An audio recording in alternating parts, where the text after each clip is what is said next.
नमस्कार, आप देख रहे हैं न्यूज 18 बिहार झारखंड का डिजिटल प्लेटफॉर्म। मैं हूं शुभे मिश्रा आपके साथ। हाल ही में दिल्ली के विधानसभा चुनाव हुए और जो रिजल्ट आया वो चौंकाने वाला था। 27 साल बाद बीजेपी सत्ता में आई है और इन सब के बीच आपको मुंह की खानी पड़ी। और इसी बीच अब आपके अस्तित्व पर ही लगातार सवाल खड़े हो रहे हैं कि क्या आप पार्टी एक बार फिर से अपना जनाधार वैसे ही मजबूत कर पाएगी जैसे पहले उसने किया था।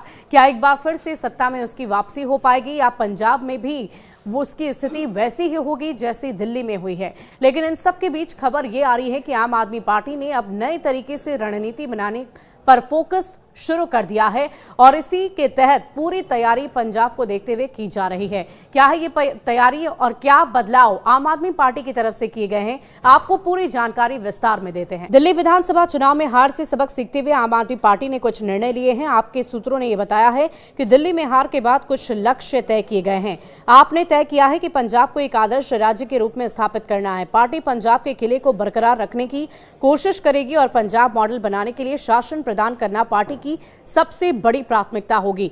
दिल्ली में मजबूत विपक्ष की भूमिका निभाने पर जोर दिया जाएगा। बीजेपी सरकार और उसकी नीति के बाद रणनीति तैयार करने की तैयारी है। आम आदमी पार्टी अब राष्ट्रीय स्तर पर अपने संगठनात्मक विस्तार के लिए कमर कस चुकी है। पार्टी का फोकस गुजरात, गोवा, दिल्ली, पंजाब में संगठन को मजबूत करने पर होगा। दिल्ली आप यूनिट में बड़े पैमाने पर पुनर्गठन होने जा रहा है। दिल्ली की लड़ाई में आपके बड़े चेहरे हार गए हैं। इन नेताओं को जहां अहम जिम्मेदारियां दी जाएंगी, वहीं दिल्ली यूनिट में बड़े पैमाने पर संगठनात्मक पुनर्गठन होने जा रहा है। आपका शीर्ष नेतृत्व बूथ स्तर के एजेंट और कार्यकर्ताओं तक पहुंच बनाने का काम शुरू करेगा और उनके फीडबैक के आधार पर आम आदमी पार्टी की दिल्ली यूनिट में कई बदलाव किए जाएंगे और नई तरीके से रणनीति बनाई जाएगी।